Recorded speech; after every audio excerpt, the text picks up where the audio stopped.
everybody, so this travel tip is really for you to decide for yourself. For me, while I was in university, I tended to only travel to large cities because they tended to be easier to get to and they tended to be cheaper. At first glance, you might think that a city is more expensive because there's a higher cost of living, and it typically does cost more to live in a city than in a smaller town. But as a traveler, it's often easier to travel to cities because there's more cost-efficient options for you to choose from, and there's more activities for you to meet like-minded people. So generally speaking, it is easier and cheaper to travel to big cities around the world. That being said, I broke this rule when I went to the countryside of England to say hi to a friend and learn about a startup. And honestly, I loved it. Before we delve into all of the reasons why I had a good time, like I said before, it wasn't cheap to get to the countryside. The round-trip ticket to get from London to Crewkerne, England was over $82. That's nearly twice the amount it cost for me to fly to Istanbul to London and from London to Oslo. I went to 3 different countries for nearly half the price of going 3 hours on a train in England. And once I got to Crewkerne, basically the only way to get around the area is through a rental car. The Crewkerne station definitely didn't have rental cars right there, so I was lucky that I had a friend to pick me up and show me around.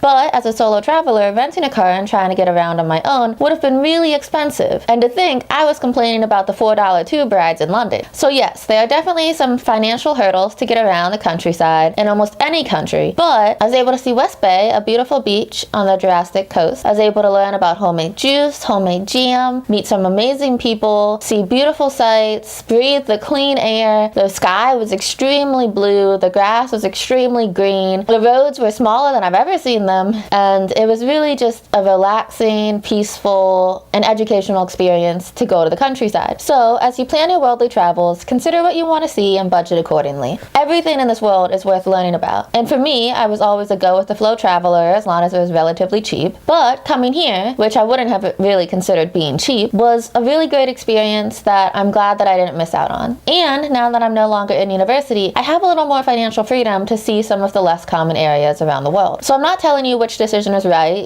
go to tons of cities all around the world and experience them, which is a great experience in itself, or go to more remote areas and learn all about them too while spending a little more money typically. Both are great experiences and generally just something you need to consider when you're planning your travels. So the rest is up to you. And that all being said, I'm sure there's tons of really awesome, pretty, amazing places in the world that are more remote, not huge cities, and relatively easy to get around and to and save money and all of that. I'm just saying from my experience, it's typically harder to get to the smaller areas than it is to large cities while saving money. So the next few videos will be a little more educational about some of the things I learned in the countryside, just about daily life here. So check them out next time. Thanks for listening.